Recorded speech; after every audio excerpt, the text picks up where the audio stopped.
3월 17일 사람의 말보다 말씀과 기도로 판단하라. 사무엘하 14장 1절에서 11절 말씀 보도록 하겠습니다.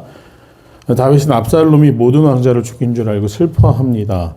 그리고 이 참혹한 일의 원인과 같은 요나답이 사건의 전말을 모두 알고 있었기 때문에 왕을 위로하는 척하면서 왕자들이 모두 죽지는 않았을 겁니다. 다만 압살롬이 다말에게 벌어진 일로 인해 오래전부터 계획을 세운 것 같습니다. 그러니 암논만 죽였을 것입니다. 라고 위로하는 것처럼 왕에게 이야기합니다. 그리고 압살롬은 자신을 향한 처벌이 두려워 자신의 외할아버지인 그술왕 달메기로 피신합니다. 다윗은 하루아침에 두 아들을 잃습니다. 암논은 자신의 범죄로 말미암아 이복 동생 압살롬에게 죽임을 당했고, 또 압살롬은 자신의 처벌을 피하기 위해서 망명하듯 피신했기 때문에 하루아침에 두 아들을 잃게 된 것입니다. 그런데 그 이유가 무엇인가? 다윗이 그 형제들의 일에 대한 책임과 처벌을 피했기 때문입니다. 덮어두고 시간이 지나면 괜찮아지겠지라는 아니라고 막연한 일로 인하여 그 일은 결국 더 큰 화를 키우게 되었다. 다윗은 자신의 음행으로 밧세바를 거둔 사건으로 인해서 그 일 이후에 계속해서 이 도덕적 우위를 잃었기 때문에, 그리고 하나님하고의 관계가 이전처럼 원활하지 못했기 때문에 계속 정말 어리석은 판단을 연속적으로 해나갑니다. 그래서 압살롬은 외할아버지에게 피해 아버지 앞으로 가지 못하게 된 것이죠. 상황이 이렇게 되자 오늘 14장에서는 요압이 계략을 꾸밉니다. 수리아의 아들 요압이 왕의 마음이 압살롬에게로 향하는 줄 알고 라고 해서 왕이 압살롬을 그리워하는구나, 왕을 위해 내가 나서야겠다라고 생각했습니다. 어느 정도는 충정이었을 것이고 어느 정도는 왕의 신뢰를 통해 자신의 권력을 더욱더 강화하기 위한 일이었을 것입니다. 그래서 드고아라는 곳에 보내서 지혜로운 여인을 섭외하는데, 이 여인에게 무엇을 부탁하는가? 자신이 상황을 만들어서 해야 될 말들을 이 여인에게 전해주었다. 즉, 일을 꾸며서 있지도 않은 일들을 이 여인이 그럴듯하게 연기할 수 있도록 시나리오를 준비한 것이죠. 그리고 이 상황을 연출하는 이유가 무엇입니까? 왕으로 하여금 압살롬을 용서했다, 되돌아와도 괜찮다라는 메시지를 보내기 위해서 그런 결단을 촉구할 수 있도록 상황을 만들었습니다. 그래서 왕 앞에 이 드고아 여인이 등장합니다. 그런데 여인이 왕에게 도움을 요청하면서 한 이야기는 다윗이 처해 있는 상황과 같습니다. 왕이 그에게 무슨 일이냐 하니라 대답하되 나는 진정으로 과부니이다. 남편은 죽고 이 여종에게 아들 둘이 있더니 그들이 들에서 싸우나 그들을 말리는 사람이 아무도 없으므로 한 아이가 다른 아이를 쳐 죽인지라. 온 족속이 일어나서 당신의 여종 나를 핍박하여 말하기를 그의 동생을 쳐 죽인 자를 내놓으라. 우리가 그의 동생 죽인 죄를 갚아 그를 죽여 상속자 될 것까지 끊겠노라 하오니, 그러한즉 그들이 내게 남아있는 숯불을 꺼서 내 남편의 이름과 씨를 세상에 남겨두지 아니하겠나이다 하니, 한 자식이 한 자식을 죽였고 또 그 책임을 물어 남아있는 자식까지 사람들이 죽이려 합니다 라고 이야기를 했고, 다윗 왕은 대답합니다. 내 집으로 가라. 내가 너를 위해 명령을 내리리라. 누구든지 내게 말한 자를 내게로 데려오라. 그가 다시는 너를 건드리지 못하리라 하니라. 왕은 자신의 처지와 너무나 같았기 때문에 남겨진 아들을 지켜줄 것을 여인에게 약속합니다. 사람들이 복수하지 못하게 하겠다. 그러자 여인은 뭐라고 이야기합니까? 사실 이제는 우리 자식들이 져야 될 게 아니라 그렇게 상황이 안 좋게 되도록 방임하고 내버려뒀던 내 책임이 큽니다. 그래서 그 죄가 자신과 자신의 아버지 집으로 돌아갈 것이라고 여인이 이야기합니다. 이것은 우회적으로 그 뒤에 있었던 요압이 여인의 입술을 통해서 왕에게 하고 싶은 말을 하는 것이죠. 진작에 개입하고 또 아이들의 잘잘못 시시비비를 가렸더라면 이 참혹한 일은 생기지 않아도 되었을 터인데, 어찌하여 왕이 그냥 뒤로 미루기만 해서 이러한 상황을 만들었는가? 여인은 왕을 향해서 사실은 있지도 않은 일들에 대해 이야기를 하면서 그 일은 부모인 자신의 책임이라는 이야기를 하게 됩니다. 다윗에게 큰 어려움이 있을 때 하나님은 나단을 보내셨습니다. 그에게 그리고 회개할 수 있는 기회를 주셨습니다. 또 더 참혹한 일이 벌어지자 이번에는 요압이 사람을 보냅니다. 이 일은 하나님이 계획하신 것이 아닙니다. 요압이 계획한 일입니다. 다윗은 이미 분별력을 잃었습니다. 지금 다윗에게 있는 것과 다윗에게 없는 것은 무엇입니까?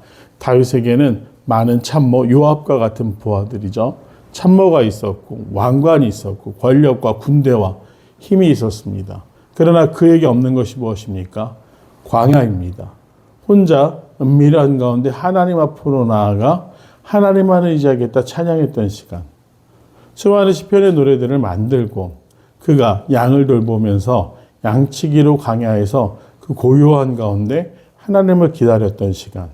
즉 하나님과 1:1로 대면하는 시간이 턱없이 부족했기 때문에 그리고 그렇게 할 엄두조차 자신의 죄로 인해 하나님 앞에서 떳떳하지 못했기 때문에 계속해서 어리석은 판단과 인간적인 판단을 이어가게 됩니다. 그러자 여인은 왕에게 이렇게 말합니다. 왕은 왕의 하나님 여호와를 기억하사 원수 갚는 자가 더 죽이지 못하게 하옵소서. 내 아들을 죽일까 두렵나이다 라고 이야기를 하고 또 다윗 왕은 이렇게 응답하죠. 여호와께서 살아계심을 두고 맹세하노니 내 아들의 머리카락 하나도 땅에 떨어지지 아니하리라. 이스라엘에게는 부지중에 혹은 우발적으로 의도를 가지지 않았지만 발생하는 살인사건에 대한 보복을 막기 위해 도피성이라는 제도가 있었습니다. 요단 동편에 세 곳, 요단 서편에 세 곳이 있었습니다. 그러나 오늘 이 사건은 도피성이 해결해 주지 못할 사건입니다. 압살롬은 살인 계획을 2년 동안 세워서 사람들이 다 안심하고 있을 때 그 복수를 감행했기 때문에 우발적인 사건이라고 볼 수가 없죠.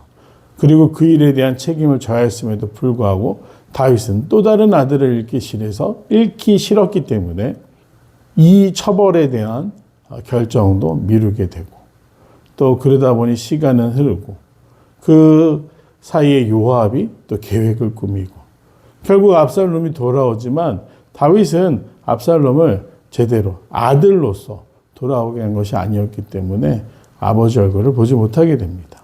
그리고 그 일은 또 다른 비극으로 이어집니다.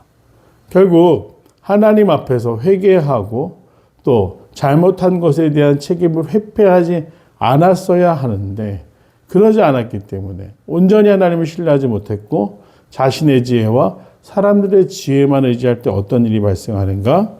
우리의 생각보다 더 참혹한 일들이 발생한다라는 것이 오늘 다윗의 집안의 비극으로 이루어진 일들, 그냥 한 집안의 비극으로 끝나는 것이 아니라 우리가 묵상하고 생각해 봐야 될 부분입니다. 내가 죄로 인해서 부끄럽기 때문에 내 마음대로 살아왔기 때문에 하나님에게 기도하고 간구하는 것이 아니라 여전히 내 지혜나 사람들의 말만 의지하고 있다. 빨리 돌이켜야 할 때입니다. 하나님께 나아갈 때, 회개하며 하나님을 의지할 때, 사람의 목소리가 아니라 하나님께 집중할 때 비로소 그 문제가 해결될 수 있는 것이지 사람들만 의지해서는 결코 해결될 수가 없다. 오늘 다윗의 집안에 일어난 비극을 통해 우리가 한번 생각해 볼 수 있습니다. 내용은 잘 한번 보겠습니다. 1번 요압은 압살롬을 그리워하는 다윗을 보고 어떤 일을 꾸밉니까? 드고아의 지혜로운 여인을 섭외해서 다윗의 상황을 재현합니다. 2번 다윗은 동생을 죽인 여인의 아들에게 어떤 판결을 내립니까? 목숨을 지켜주겠다고 약속을 하죠. 3번 다윗은 왜 드고아 여인의 말에 쉽게 넘어가 정당하지 못한 판단을 내립니까? 자신의 처지와 너무나도 닮았기 때문입니다. 4번 느낀 점, 다윗이 자신의 상황과 비슷한 드고아 여인의 한쪽 말만 듣고 성급히 판결하는 모습을 보면 무엇을 느낍니까? 자신의 일이 되자 지혜롭지 못했고 마치 자신의 상황을 대변하는 것 같은 여인에게 동조하게 되죠. 사실은 이 일이 어떻게 생긴 것인지 시시비비를 가렸어야 됨에도 불구하고 다윗은 자기 자신에게 하듯 여인의 말만 듣고 아들의 생명을 보존할 것이라고 약속하게 됩니다.